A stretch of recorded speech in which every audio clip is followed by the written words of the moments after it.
jump, I wanted to let him go. I don't wanna hear you say that name again.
Okay, and we are live.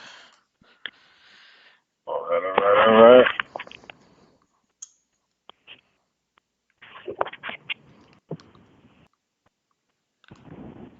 So today we're going to start with Tony Ferguson versus Justin Gage.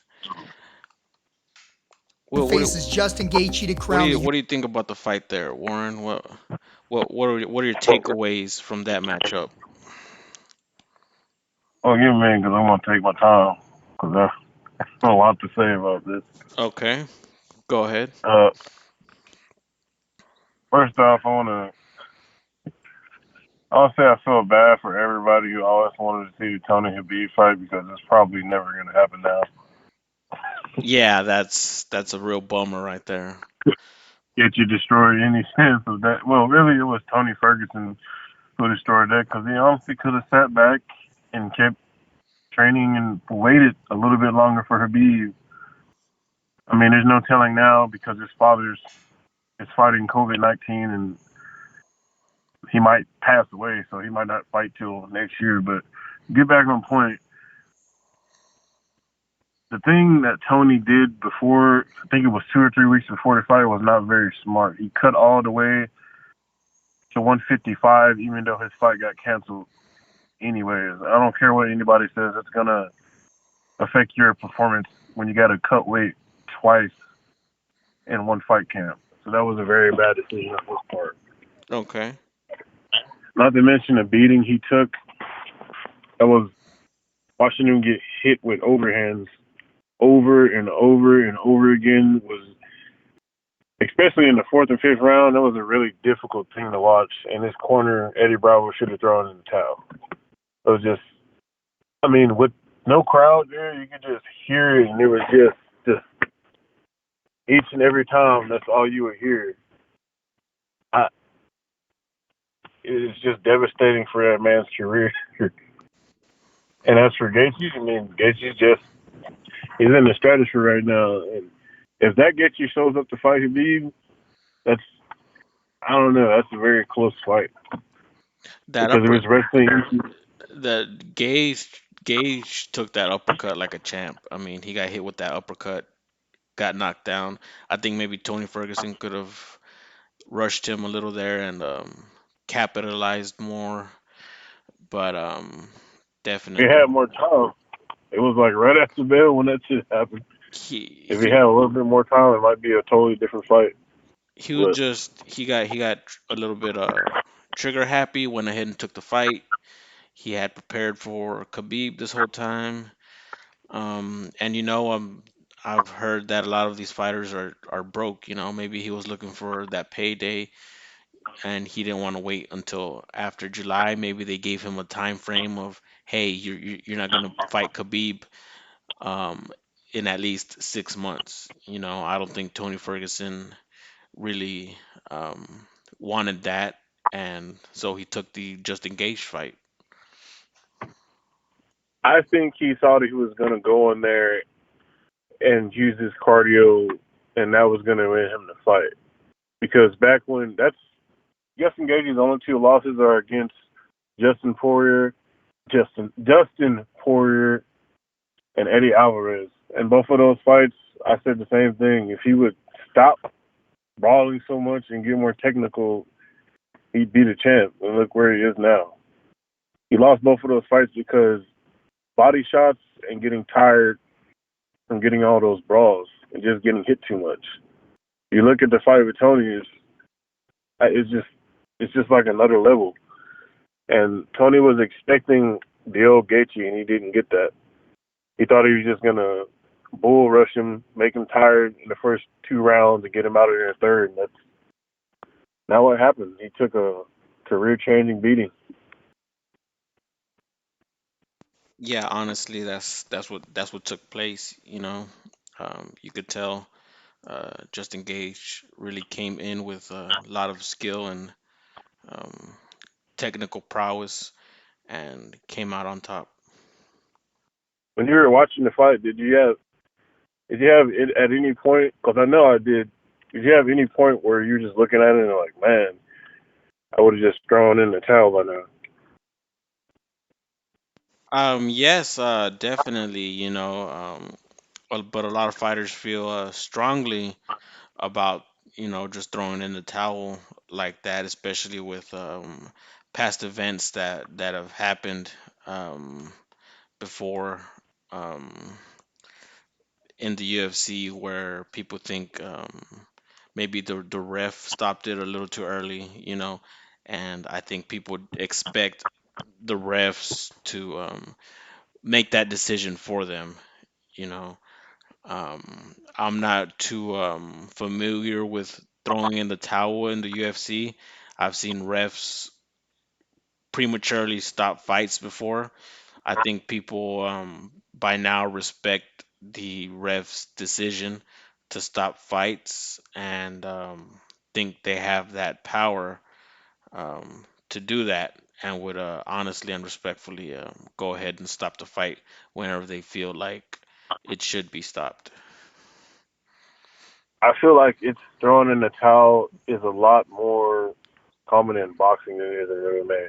MMA, I've seen it maybe once, and that was a long time ago when Nate Diaz got head kicked by Josh Thompson, and his brother was in the corner and threw in the towel as soon as he hit the ground.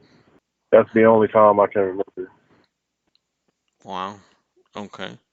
Yeah, it's I believe that's one of the only times that I can also recall somebody throwing in the actual towel. And you're right. Maybe Eddie Bravo should have done something. I saw the Eddie Bravo and Joe Rogan um, fight podcast and with Brendan Schaub, and Eddie Bravo spoke briefly about this fight with Justin Gage, and he said he doesn't believe he should have been in the corner. That's not his job. Um, he didn't really believe in himself as a corner trainer like that. He said he really didn't want to take that responsibility on, and he hadn't been put in that position before.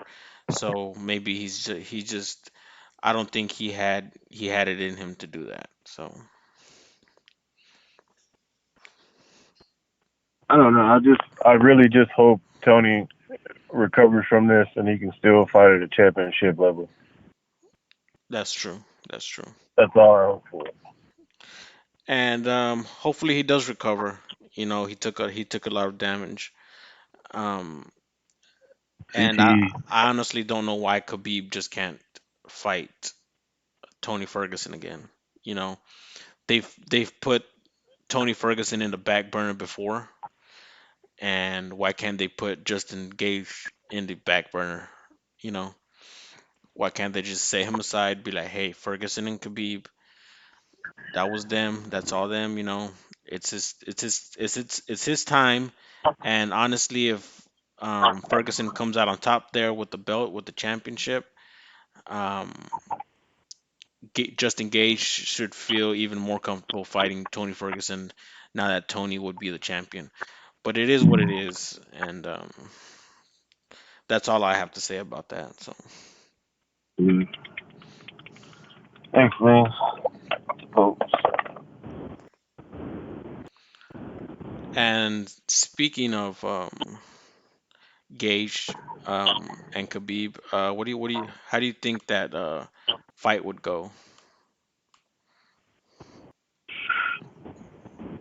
Well, with the way Justin has risen up as a new technical 2.0 version of himself, I think it would be a very difficult fight. The main thing a lot of people point to is Gaethje's wrestling background as the NCAA champion. That's That not. that's true, and I expected a lot of that to go on in the Tony Ferguson fight, since Tony is really a ground guy. I don't know what he was trying to do, go toe to toe with Justin there. I expected a lot of that in his last fight, but that didn't happen as much. But believe me, Khabib will take him to the ground. I mean, Tony Ferguson is known for his ground game, but he really hasn't. I can't remember. Somebody said he hasn't gone for a takedown in like 6 fights because he likes standing up so much. I don't know what it is. They tried to pull the Eminard roll out, and it just didn't. It wasn't gonna work. Not on Justin, I don't think. And that's something you gotta do when you're fresh. But as far as Khabib versus Gaethje, I think Khabib's gonna have one of those leg kicks because he's very, very, very good at that, sneaking those in there. He's probably gonna start off early with those, trying to weaken his legs. Then again, is he gonna be able to pull it back before Khabib can catch it and take him down? We know Justin's gonna be able to get up from the takedown, but is he gonna be able to get up from 20 takedowns? Because like we saw in the Khabib versus Gleason Tibau fight, he'll keep taking you down. If you get up 20 times, he'll try to take you down 24 times. It doesn't matter to him. He'll just keep taking you down and try to win like that. It's definitely an interesting fight. I don't really, it's a 50-50 fight for me. I really don't have a pick for that one. I think that'll be the hardest fight he's had thus far.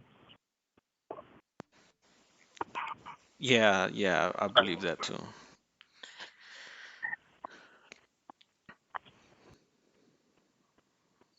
Okay, and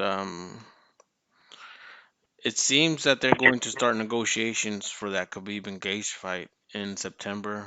Like you mentioned before, Khabib is going through his father's illness right now, with the COVID-19, I believe, and he's taking his time. And Ramadan just took place, and as we all know, Khabib is Muslim, and so I don't think Khabib had any intentions at all to fight during this time. So negotiations will come up for September. I believe we won't see Khabib fight again until next year. That's my honest opinion. Yeah, that's the same thing I believe. And when he does fight, a death in the family is always the X factor, and you really don't know how that is going to affect someone. Because even as recently as the fight between Alistair Overeem and trying to remember what was his name, Walt Harris. Everyone knows the story of Walt Harris and his daughter. Unfortunately, she got murdered, and that weighed on his mind a lot because he felt pressured. He promised his family he would win in the name of his dead daughter, and he just couldn't do it. Okay. And that adds a lot of pressure to someone. Yeah. But like the Douglas fight, his mom died. He said he's promised her he'd win, and he went in there and knocked Tyson out. So you never really know how that's gonna affect someone. It's a huge X factor. But Definitely. like you said, I don't think we're gonna see that till next year anyway. Yeah, yeah, it's true. And I mean, he holds the belt. Usually, the man with the belt makes the rules, you know. So it'd be interesting to see a fight like that in Russia, though. Do you think Justin Gage would be up for a Russian fight, or? It's yeah, I believe he would. I believe he'd be excited to try and knock out Khabib in Russia or anywhere in Europe in general. Yeah, honestly, when you take it out of the U.S., you know, a fighter has the capability of expanding his fan base. You know, maybe expanding his Russian fan base. That would be a good option for Justin Gage. I think fighters Oh, now are growing their fan bases, are all about growing their fan bases and their exposure in other parts of the world. I mean, I, from what I see, if you when he beat Conor McGregor, I don't know if you ever saw that video. Pretty much all of Dagestan was out celebrating like they had just won a damn war. It was Wow. it was amazing to see. Okay. So, how about we go ahead and move on to some Mike Tyson. Did you get a chance to see any of Mike Tyson's recent videos of him training and all the weight loss and how jacked up he's gotten recently? Oh Um, yeah, I have him that video of him with his trainer hitting his pass. Uh, it, I still wouldn't want to get hit with that, but I don't. I just don't think him and Holyfield should be. If it's like a charity thing and they have like full headgear and everything, cool. But as far as like an all-out actual boxing match, I don't want to see that, man. I don't want to see two 50-year-old men out there beating the hell out of each other. I yeah. know for a fact Holyfield already has CTE. For those of you who don't know who CTE, what? For those of you who don't know what CTE is, it's the Give me a second. Let me check out his name real quick. I just call it CTE because I can never remember the damn full name, but it's chronic traumatic encephalopathy, and you get that from repetitive brain injuries or concussions. And you, the symptoms for it are basically everything Holyfield has. Yes, slurred speech, something that seems kind of like dementia where you forget stuff, and it just, I don't know. I just don't want to see them do any further damage to their brains. Yeah, honestly, that's what I believe people are mostly worried about, you know, are their bodies ready, their minds. I don't, I don't care how hard they work out or do road work or any of that. You can build your body up, but you can't bring back your brain cells after they get obliterated by somebody's fist. It's just it's not gonna happen. That's the Mike truth. Tyson. You know, and recently also, and I believe I was watching the Joe Rogan podcast, they were talking about actually using new technological methods of being able to replace those brain cells that you lose, being able to fix and reverse CTE using these giant magnet machines, electromagnetic machines that spur growth in that part of the brain that is traumatized and has taken a beating. And I think as the time goes by, of course, we're going to get better at that.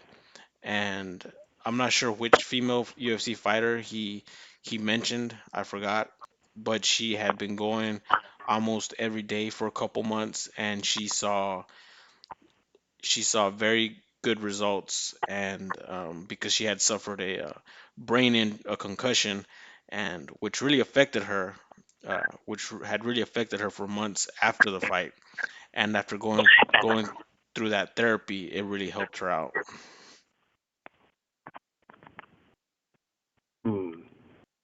trying to find it for you. But definitely, I mean, who wouldn't want to see a Tyson 3 Holyfield back in their prime, a 3, Tyson Holyfield 3 matchup. Vegas, Vegas, the biggest setting in the world right there. That would be it'd be nice to see as long, like I said, as long as it's not like full on, like they're going for it. I I couldn't watch that. And other people had me talking about bare knuckle boxing. And I was like, oh hell Yeah, no. that'd be That's kind of stuff I crazy. want to. And Mike Tyson is 53, Holyfield is 57. I think Mike Tyson held out too much. Held out too much. He kept that tiger in too long. He should have done this at 43, not 53. At 43, Floyd Mayweather's age, I would say, yeah, go ahead, Mike. Go ahead and fight Tyson Fury. Go ahead and fight AJ. Which honestly, I believe Mike right now he could defeat AJ, but Anthony Joshua. Oh, But I can't believe that. you can't agree with that. I did beat the fuck out of Mike Tyson right now. Mike would be good for like one round, then after that, AJ would beat the fuck out of Mike Tyson. I love Mike Tyson, but yeah, Okay, all right, that's he fair. might be able to beat Wilder Wilder, though. yeah, yeah, well, yeah. Okay, so how about we go ahead and move on to our final topic for today. All right. Speaking of Wilder, no Fury, Wilder return without fans, says Frank Warren. Um, so they're basically trying to say here, Frank Warren, which is Tyson's manager, um, has been speaking about the rematch, and they're worried about fans being in attendance. Last time around, they won a 17 million ticket purse, and they don't think they could afford to lose that right now. A fan spot $17 million, spent $17 million at the Avenue of the fight, and they just trying to not have a rematch during this whole epidemic concern without fans because they really want a crowd going on there.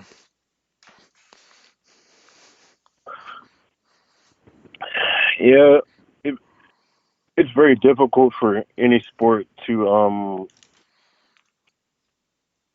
easily agree to just making money strictly off pay per views because it, it's a go or no go on that. If they have the fight and it sells like 3 million bottles or something, that'd be good. But if they make the fight and it sells nothing because no one buys the pay per view because they don't have money, yeah, that would be a complete failure.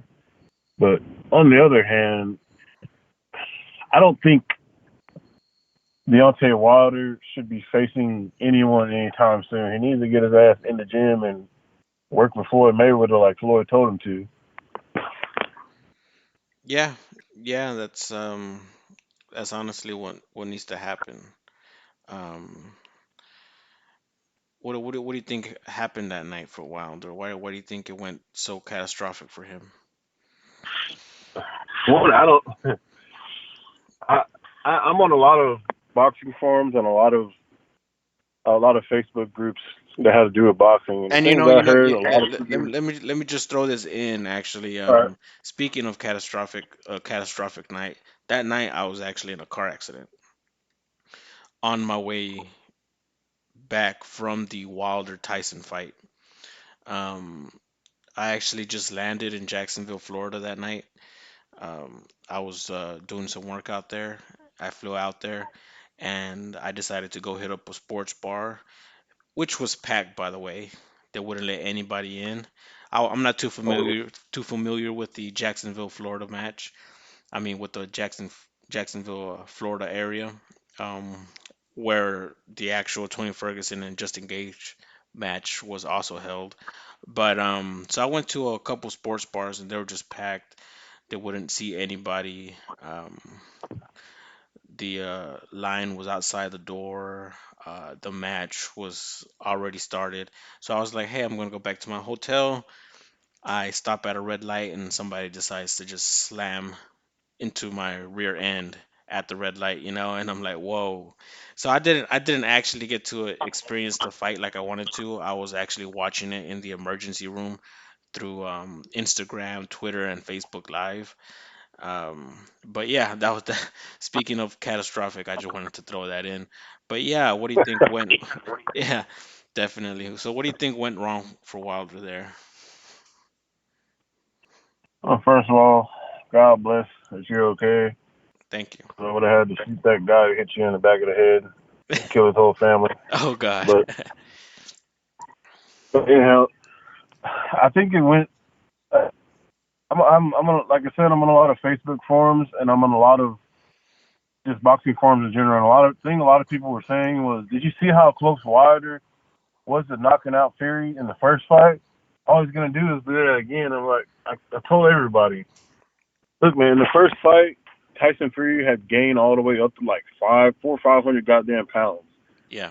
And the only people he had fought, I think he had 2 or 3 fights before that, and they were both like nobody. The best chance Wilder had to beat Tyson Fury was in the first fight. I even told people this. After that fight, if he can't beat him, that chance is gone out the window because he's way too technical, and he's just, as Emmanuel Stewart said, he's a once in a lifetime heavyweight. I'm not being a dick sucker. I'm just going off what the man said. He really is a once in a time heavyweight. Because this is quoted from the man. He said he moves like Ali and has good punching power. Usually once you get past like 6'3", 6'4", the articulation is gone. But Fury has all that. He has the movement, the ring IQ, everything. He's a monster. And it's not that Wilder's bad per se. It's a horrible matchup for him because one, as you saw in the second to last round of that fight, you can put Tyson Fury down with whatever you want. He's gonna try and get up, and that's just not a Wilder fight. He's not gonna. I don't see him winning that fight. And if you want me to get more technical on it, it's as I said, it's just a bad matchup for Deontay Wilder. He's always been sloppy. I mean, a guy got into boxing late in life. He didn't start boxing until I think he was shit in his mid to late 20s or something like that. And that just shows you his incredible talent and his incredible athleticism. But that can only take you so damn far. I mean, he's still a damn good heavyweight. He's the third best heavyweight in the world until he fights Ruiz, which I think he would lose that fight too. But it's not that Wilder's a bad boxer. It's just that that's a bad fight for him. That's my opinion on it. Okay, I see where you went there. And yeah, honestly, I think what Wilder, what Fury did to Wilder, Ruiz possibly could have done it too. If it wouldn't have been if it wouldn't have been Fury, it might have been Ruiz, even though they are both under the same promotion. You know, um, That has a lot to do with it too. yeah, definitely. And they were And speaking of a Ruiz Wilder fight after possibly this one. But unfortunately, Wilder went down and um, all that speculation stopped. I believe it could still happen, especially since Wilder's been talking about he'll step aside for the AJ Fury fight if they go ahead and give him enough money to step aside. I could see them if he steps aside, he could take a fight as the second fight on the undercard of a Tyson Fury AJ fight, and that would be a great card to watch, and they make a ton of money. Even though I think Tyson, the winners would be Fury and Ruiz. Yeah, Yeah, that's true. Um, what do you think about the whole glove gate thing that was going on there? Um, Oh, I think that's bullshit. I okay. think uh, I think that's complete and utter bullshit. I've Oh, seen real tempering of gloves with back when Miguel Cotto fought. Yeah, I always suck to get stuff on the top of my head. You remember his name? I'm trying. He sounds like you're I talking about want to Miguel fought Cotto? back when Miguel Cotto fought. Shit, and he had the plaster of Paris in his Okay. gloves, and he didn't get caught in that fight. The guy got caught when he fought Shane Mosley, and then Okay. that caused everyone to question the Cotto fight. I'm trying to find the guy's name right now. Just give me 1 second and I'll find it for you. And I'll tell you the whole story about that. Okay, yeah, we could talk a little bit about that. But I yeah, mean, they right after the fight, I mean, I don't know if it was Wilder's team or who, but a whole toxic campaign started um about Fury and his past drug abuse and steroid steroid use and how he had tested positive before and it ended with like a pig farmer admitting and having some kind of paperwork where he communicated with Team Fury about covering up the whole warthog fiasco they had going on. Wild Hog. About some wild hog meat that Fury likes to indulge in, and it containing some form of highly concentrated clenbuterol type substance, you know, and that's where that went. And oh my God, Wilder just got beat there, and that went down crazy. But yeah, On the clenbuterol thing, real quick. Even if he did have a shit ton of clenbuterol in his system, guess what?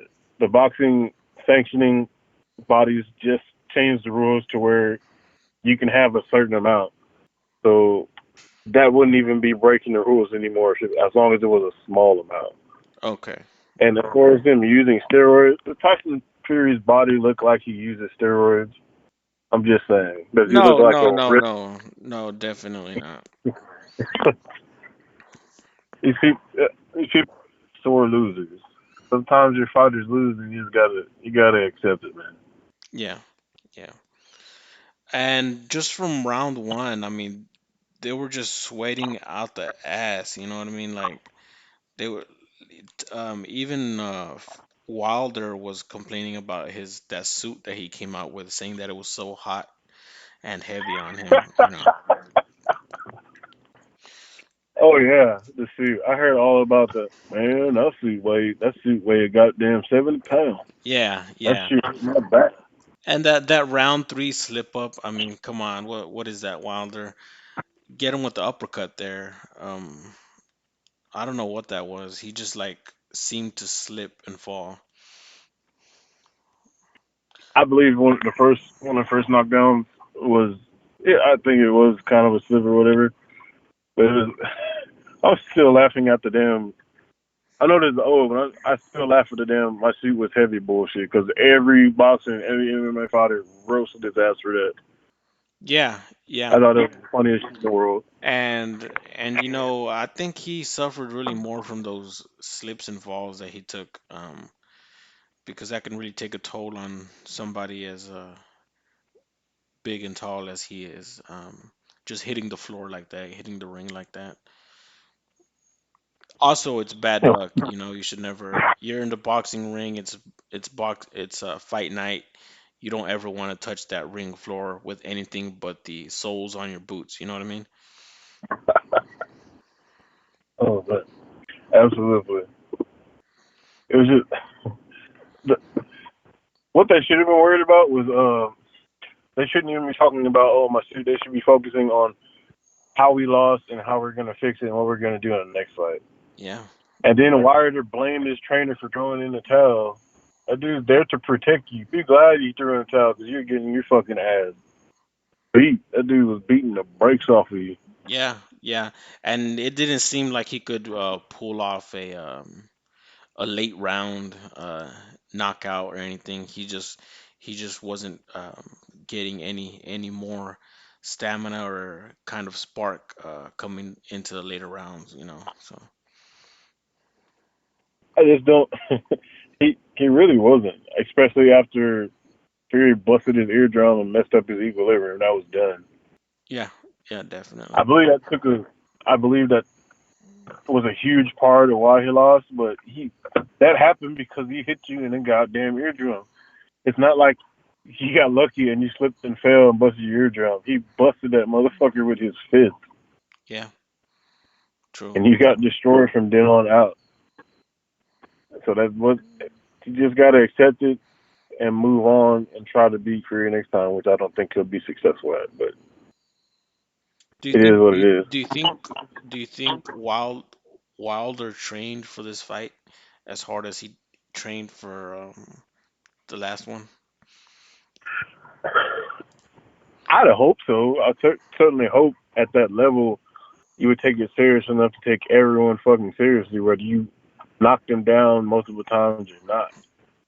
But I don't think he took it too lightly. I just think he needs to change up his training regimen because he even talks about how he doesn't do any road work or run or do very much cardio because I think he has it naturally, which is kind of stupid if you ask me. But I'm not a trainer or an expert on that, so I'm not gonna comment on that. I just think it's a bad idea. Yeah, and this brings me to um, the Floyd Mayweather and Canelo matchup. You know, sometimes you don't know how far you can take yourself or should take yourself, and how seriously you should take your training, and at what level you should be able to peak at until you fight that Floyd Mayweather, and see that skill level above everybody else.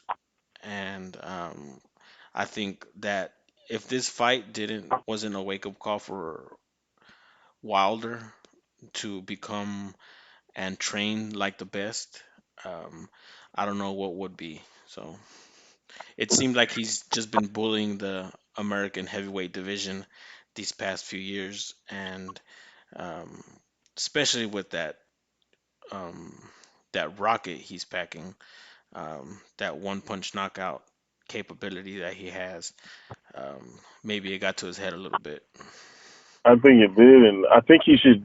I think he should being the best, as some people have said, the best American heavyweight since Mike Tyson. I think you carry a lot on your shoulders when people say that about you, and I think you should do more than just focus on trying to land a huge right cross all the time because everybody knows that. I can't remember the guy's name. That Smoker guy. I can't remember his first name, but his last name is Smoker. He was that bald guy that Wilder put in the stretcher. Until he got knocked out of nowhere, he was slipping and bobbing and everything to the point at one time he made Wilder fall. So he should have noticed in that fight, okay, I shouldn't be depending on just landing this one big shot because there's some slick motherfuckers out there that know how to bob, weave, and flip. I, so I just really hope he wakes up because he still has time. He's 32 or 33 to fix himself. That's the truth right there. That's the truth. Okay, and I believe that wraps up the topics for today. Maybe Oh, we'll. hold up. Oh, I okay. have one last thing about, I remember his damn name, Antonio Margarito. Oh, okay. Yeah. That was Go his ahead. name. When he fought, I remember that was, as a kid, I'm black, but choose, I don't pick fighters based on race, and I loved Miguel Cotto, and it was really hard for me to watch his ass get kicked like that. And just watching Antonio Margarito beat the shit out of this dude, I was like, what the hell is going on? I've never seen this before. And for those of you guys who aren't young enough or didn't get into boxing at that time. Miguel Cotto he was the Canelo back then. He was a fucking star, even though he's Puerto Rican. He was a star, and to watch just imagine Canelo, someone coming out of nowhere and just crushing Canelo, and him not even finishing the fight. That's what it was like. And then a couple fights later, or another fight later, he fought Shane Mosley. But before the fight happened, they went out to his locker room. Can't remember if it was before or after. They went to his locker room, checked out his gloves, and he had plaster of Paris, which is just pretty much, it's like concrete. You inject into the gloves, and it gets hard later. And that called questions back to the Miguel Cotto fight. And like, how long has he been doing this? They even had a face-to-face where Miguel Cotto basically called him out and said, "You're not even a fucking man. You're a bitch," and all these other things for using that. And guess what happened? In the second fight, where they verified the gloves, Miguel Cotto beat the fuck out of him. So as far as the glove get goes for Tyson Fury, the whole floppy glove thing and talk about him grabbing and gouging or whatever, it's complete bullshit because I've seen it before. I've seen what it actually looks like. That's all I wanted to say. Okay, all right, that's fair, and I think that's a great analysis. I think he was well, they actually did catch him cheating there, and yeah, he defeated him. And Miguel Cotto, everybody knows Miguel Cotto was a great fighter. I still think we have a chance of seeing him back in the ring. I know he retired a couple years ago, but maybe a fight like Miguel Cotto versus Canelo, or maybe a Miguel Cotto versus Crawford would be an interesting matchup that would bring in a lot of money. We see these old dogs coming in the ring. Hopefully, he doesn't try to contain the tiger for too long, like Tyson, and come back at 53. No, we want to see something maybe at 44, 45. If Floyd can still do it, these guys definitely still can. And with all the technological advances that we have out there, there's no reason why they shouldn't be able to heal up and train, get back and train to their peak physical capabilities. And these guys really inspire a lot of people right now that are into training, that are a little bit at that late age stage, whatever that they believe, is, let's say 38, 40, 44. Um, they're a real inspiration to those kind of people. And one thing I wanted to mention was I just saw this in the Tyson Fury and Deontay Wilder match. Um, D Smoke is actually the one introducing um, Deontay Wilder. He's actually walking out with him, and I think that was pretty cool. I don't know if you know who D Smoke is, but I watched the show on Netflix that he's on with Cardi B and Ti, where there's a rapping competition, and he was the winner of that competition basically. And I don't know how he was able to get that job, but I think that's pretty cool for him to walk out with Deontay Wilder there. That's D Smoke on the screen right there. I I suggest everybody follow him on Instagram. He's got some pretty good music, honestly. And but yeah, I just thought that was interesting. I just saw it right now in this YouTube video that I'm playing back. Um, but yeah, do you have anything else that you want to talk about, or? No, not. Yeah, I just want to mention. I just want to. I don't often promote stuff, but whenever we're not around or on the air, a good person to listen to is Teddy Atlas. He has his own YouTube channel about boxing and the insight that man he trained Tyson and many other fighters, and he's just one of the old heads that you should love getting boxing knowledge from because he's really a special person, and we're lucky to have that dude. So whenever we're not around, I give him a listen. Teddy Atlas.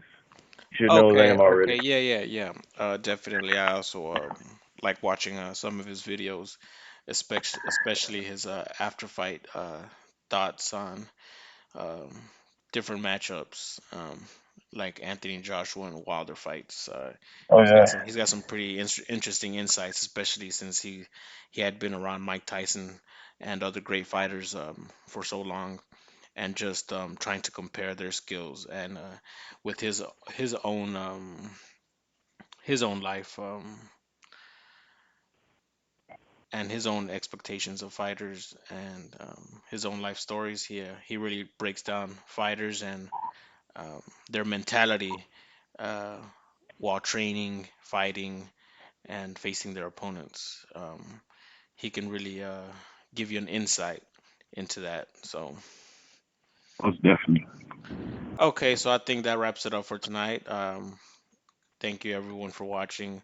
Please like, comment, and subscribe. And if you want to become a partner of the sports show that brings you all the great fighting news, please click on the link below.